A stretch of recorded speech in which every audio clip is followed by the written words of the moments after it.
Assalamualaikum warahmatullahi wabarakatuh. Selamat pagi, salam sejahtera bagi kita semua. Salam olahraga. Gimana kabar anak-anak Bapak kelas 7 di SMP Negeri 31? Hari ini materi pelajaran kita adalah pola makan sehat, bergizi dan seimbang. Semoga materi yang Bapak sajikan bermanfaat bagi kalian dan bisa diterapkan di kehidupan pribadi kalian. Oke, sebelum Bapak mulai, mari kita berdoa dulu menurut agama dan percaya masing-masing. Berdoa di persilakan. Selesai. Ini adalah memahami serta memaparkan pola makan sehat, bergizi, dan seimbang, serta pengaruhnya terhadap kesehatan. Dalam video ini kita akan belajar tentang hubungan antar makanan dengan kesehatan, pengetahuan tentang makanan sehat, pengetahuan tentang gizi salah, usaha-usaha perbaikan gizi yang telah dilakukan di Indonesia, serta pengaruh gizi makanan. Hubungan antara makanan dan kesehatan. Tubuh manusia dapat tumbuh karena adanya zat yang berasal dari makanan. Oleh karena itu, untuk dapat melangsungkan hidupnya, manusia mutlak memerlukan makanan. Zat yang diperlukan oleh tubuh dan berasal dari makanan itulah yang disebut zat makanan atau zat gizi. Zat gizi ada 6. Yang pertama karbohidrat, kedua lemak, ketiga protein, keempat mineral, kelima vitamin, dan keenam air. Kebutuhan tubuh akan zat gizi tidak dapat dipenuhi hanya dengan satu atau dua macam bahan makanan saja, karena pada umumnya tidak ada satu bahan makanan pun yang mengandung zat gizi secara lengkap. Tiap-tiap bahan makanan mengandung zat gizi yang berlainan, baik dalam jumlah maupun macamnya. Oleh karena itu, untuk memenuhi kebutuhan tubuh akan zat gizi, kita harus makan berbagai macam bahan makanan setiap hari. Dalam hal ini, variasi makanan sangat memegang peranan penting. Makin beraneka ragam bahan makanan yang dimakan, makin sehat pula tubuh kita.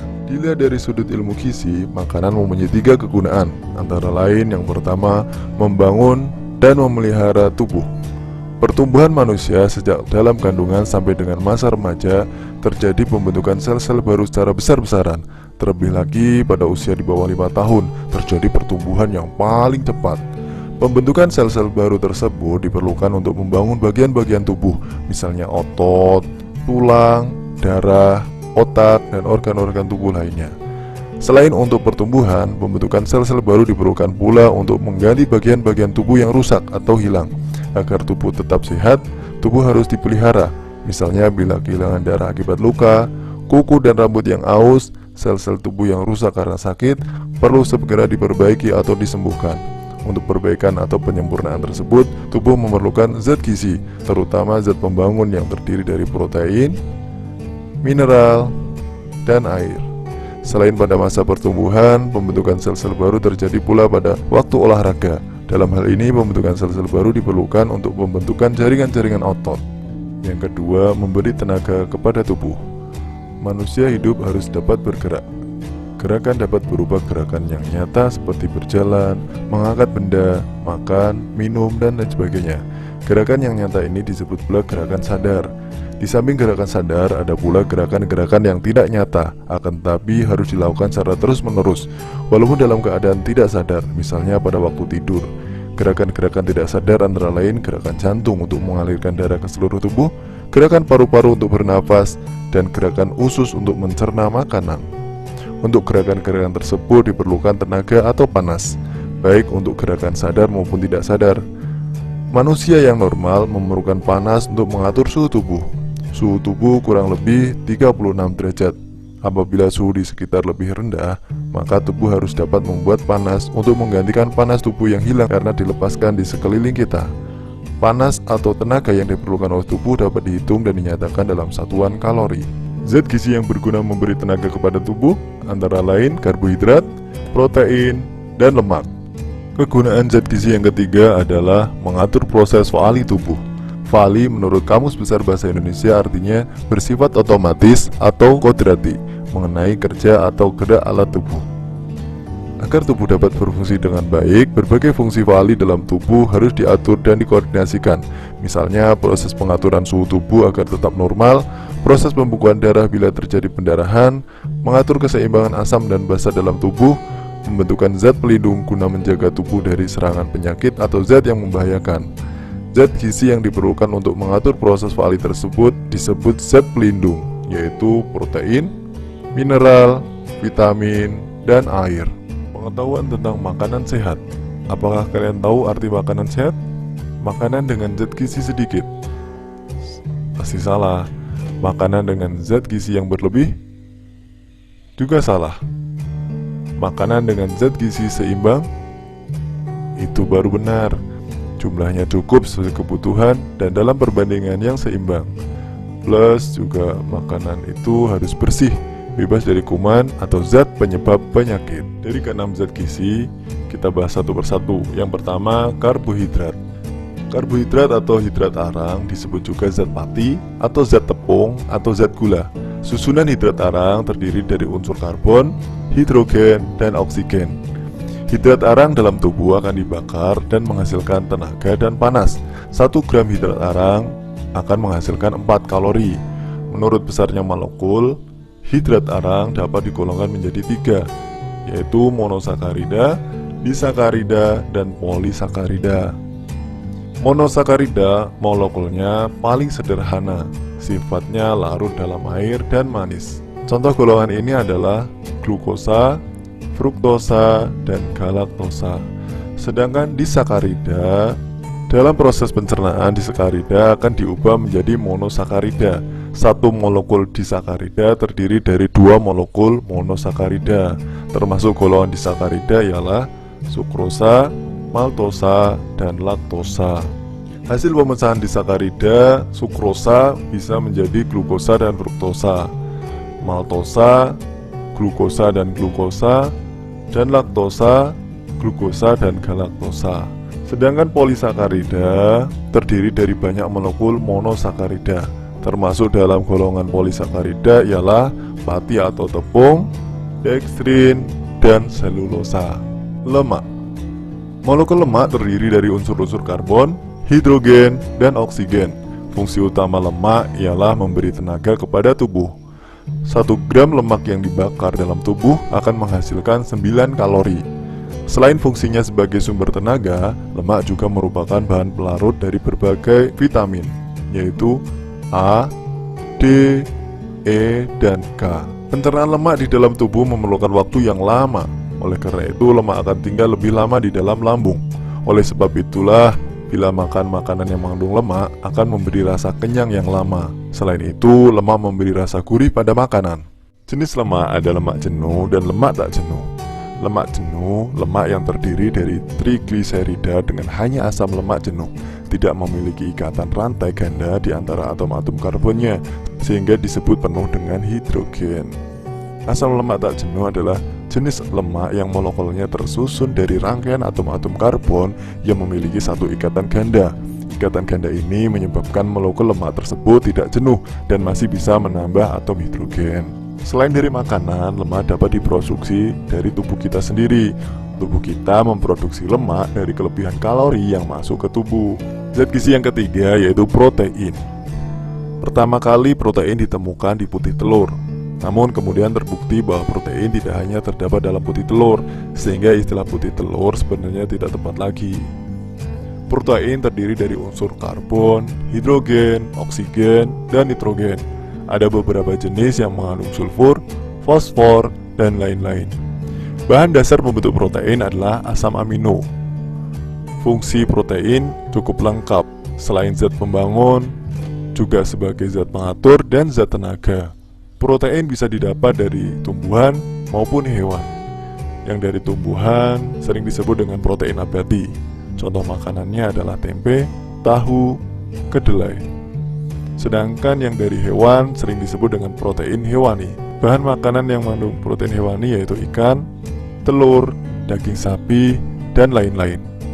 Asam amino yang tidak dapat dibuat oleh tubuh disebut asam amino esensial. Ada 8 asam amino esensial bagi manusia. Contohnya lisin, leusin, isoleusin, dan lain-lain. Klasifikasi protein ada 3. Ada protein sempurna, protein kurang sempurna, dan protein tidak sempurna. Protein sempurna ialah protein yang mengandung semua asam amino esensial dalam jumlah yang cukup banyak. Protein inilah yang termasuk golongan yang mampu menjalin pertumbuhan dan mampu mempertahankan jaringan-jaringan tubuh. Sedangkan protein kurang sempurna, golongan ini mengandung asam-asam amino yang esensial, akan tetapi ada beberapa yang jumlahnya hanya sedikit. Protein yang termasuk golongan kurang sempurna ini masih dapat untuk mempertahankan jaringan-jaringan tubuh, akan tetapi tidak menjamin pertumbuhan. Sedangkan protein tidak sempurna mengandung sedikit sekali asam amino esensial. Protein ini tidak dapat untuk mempertahankan baik jaringan-jaringan tubuh maupun untuk jaminan pertumbuhan. Kekurangan protein menyebabkan penyakit dengan istilah KKP, kurang kalori protein. Akibat yang sangat merugikan dari KKP ialah anak menjadi kurang lincah, lemah, dan malas, tidak cerdas, dan sering jatuh sakit. Pada tingkat berat, kita mengenal dua bentuk KKP, yaitu kwashiorkor dan marasmus. Kwashiorkor terutama disebabkan kekurangan protein, sedangkan marasmus terutama akibat kekurangan kalori. Zat gizi yang keempat adalah zat mineral. Dari ketiga fungsi makanan, hanya zat tenaga yang tidak terdapat di mineral. Tapi zat mineral bisa berfungsi sebagai zat pembangun dan zat pengatur. Zat pembangun seperti membentuk jaringan-jaringan tubuh, misalnya kalsium dan fosfor, berfungsi sebagai pembentuk tulang dan gigi. Zat besi berfungsi membentuk sel darah merah dan lain-lain. Sedangkan fungsi sebagai zat pengatur seperti keseimbangan asam basa dalam proses pembukaan darah, pengangkutan oksigen dan karbon dioksida, kepekaan syaraf dan kontraksi otot, pengaturan enzim dan hormon dalam proses metabolisme, dan lain-lain. Fungsi dan sumber zat mineral. Berikut ada beberapa zat mineral beserta fungsi dan bahan makanannya. Ada kalsium, ada fosfor. Kalsium dan fosfor merupakan bahan pembentuk tulang dan gigi. Ada sulfur, merupakan bagian penting dari vitamin B. Diperlukan oleh semua sel karena merupakan bagian dari asam amino kistin dan metionin. Zat besi merupakan bahan pembentuk hemoglobin atau zat warna merah yang berfungsi mengangkut oksigen ke jaringan-jaringan. Biasanya kekurangan zat besi akan menyebabkan penyakit anemia atau kekurangan darah. Ada yodium sebagai bahan pembentuk hormon tiroksin. Kekurangan yodium akan menyebabkan penyakit gondok. Tembaga sebagai pembentuk hemoglobin. Fluor berfungsi mencegah kerusakan gigi. Klor mengatur tekanan osmose, keseimbangan air dan keseimbangan asam basa, bahan pembentuk getah lambung. Natrium mengatur tekanan osmosa, keseimbangan air dan keseimbangan asam basa, menjaga kepekaan sel-sel saraf dan kontraksi otot. Ada kalium, terdapat dalam semua sel, mengatur tekanan osmosa dan keseimbangan asam basa, diperlukan dalam reaksi enzim dalam sel, dan lain-lain. Zat gizi yang kelima adalah vitamin. Vitamin ada 6, A, B, C, D, E, dan K. Kita bahas yang pertama, vitamin A. Fungsi vitamin A adalah menjaga kesehatan mata untuk kesehatan sel-sel epitel. Kekurangan vitamin A menyebabkan penyakit rabun senja yang membuat penderita sulit melihat ketika malam hari atau dalam cahaya redup. Pada tingkat berat dapat menyebabkan keratomalasia, yaitu kelainan anatomik pada mata. Awalnya selaput bening mata atau kornea menjadi kering, kemudian lama-kelamaan menjadi rusak yang berakibat dengan kehancuran bola mata sehingga mata menjadi buta sama sekali. Sumber makanan vitamin A seperti hati, susu, mentega, ikan, serta sayuran hijau dan buah-buahan yang berwarna kuning. Vitamin B. Vitamin B ada 8. Ada vitamin B1, B2, B3, B5, B6, B7, B9, dan B12. Gabungan dari ke-8 vitamin B tadi kita sering kenal dengan istilah vitamin B kompleks. Fungsi vitamin B kompleks membantu proses metabolisme, menggunakan energi dari makanan, serta memproduksi sel darah merah. Kekurangan vitamin B menyebabkan terganggunya berbagai proses metabolisme. Penyakit yang timbul akibat kekurangan vitamin B seperti penyakit beri-beri, dermatitis, diare, anemia, dan lain-lain. Vitamin C. Fungsinya untuk memproduksi kolagen, menjaga kekenyalan kulit, dan membantu menyembuhkan luka memperkuat pembuluh darah. Selain itu, vitamin C juga populer berfungsi sebagai pencegah sariawan. Kekurangan vitamin C menyebabkan sariawan, anemia, gusi bengkak, penurunan massa otot, dan lain-lain. Sumber makanan vitamin C seperti buah jambu biji, pepaya, kiwi, paprika, stroberi, dan lain-lain.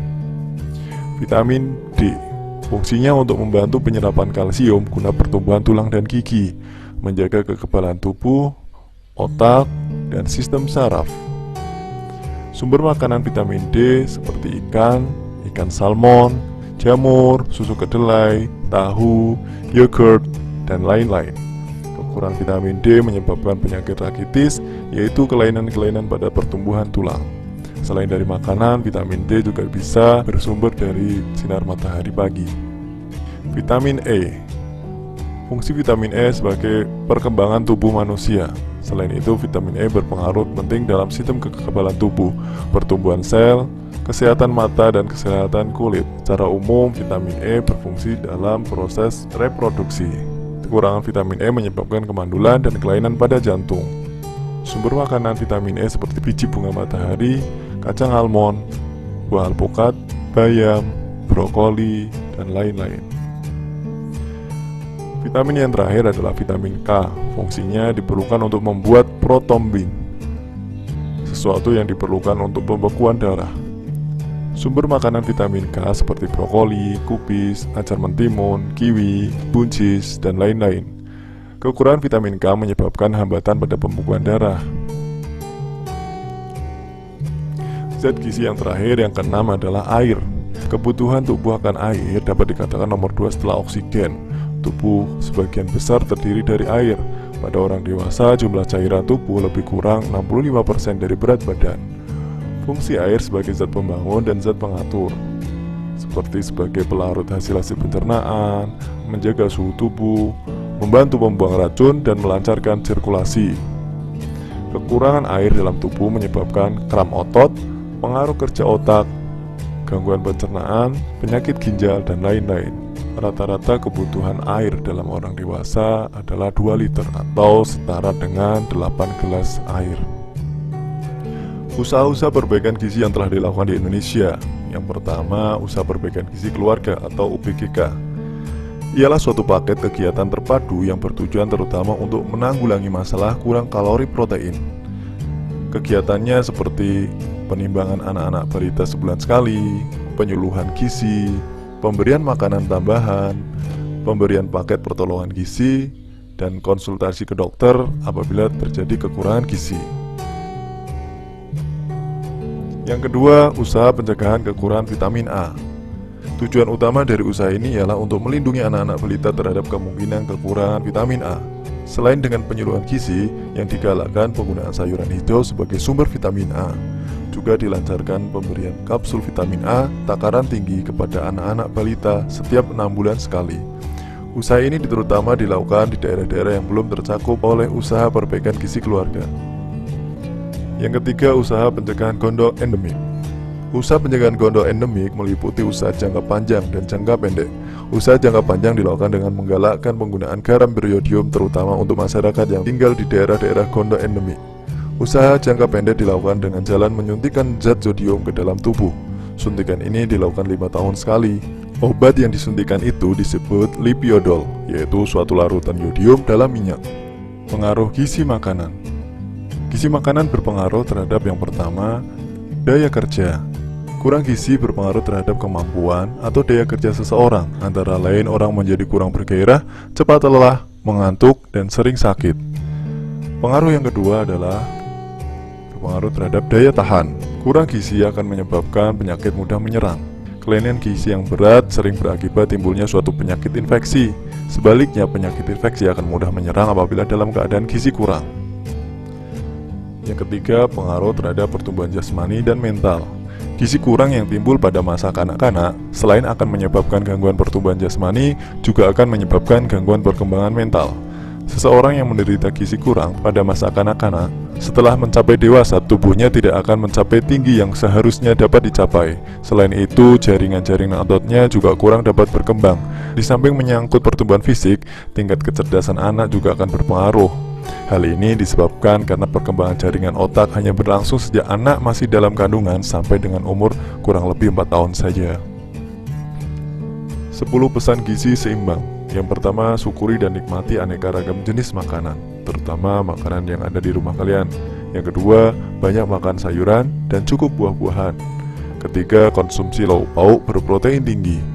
Yang keempat, konsumsi aneka ragam makanan pokok. Ingat, makanan pokok tidak hanya nasi. Semakin beraneka ragam, semakin bagus. Yang kelima, batasi konsumsi makanan manis, asin, dan berlemak. Yang keenam, membiasakan sarapan pagi sebelum beraktivitas. Yang ketujuh, minum air putih yang cukup dan aman. Jangan sering-sering minum manis. Yang delapan, biasakan baca label pada kemasan makanan. Dilihat zat gizi yang kalian perlukan dan juga tanggal kadaluarsa. Yang sembilan, biasakan cuci tangan dengan sabun dan air mengalir. Makanan sehat perlu juga ditunjang tentang kebersihan. Yang ke-10, berolahraga secara teratur dan jaga berat badan normal. Berikut contoh soal materi pola makan sehat, bergizi, dan seimbang. Untuk pembahasannya, tunggu di next video.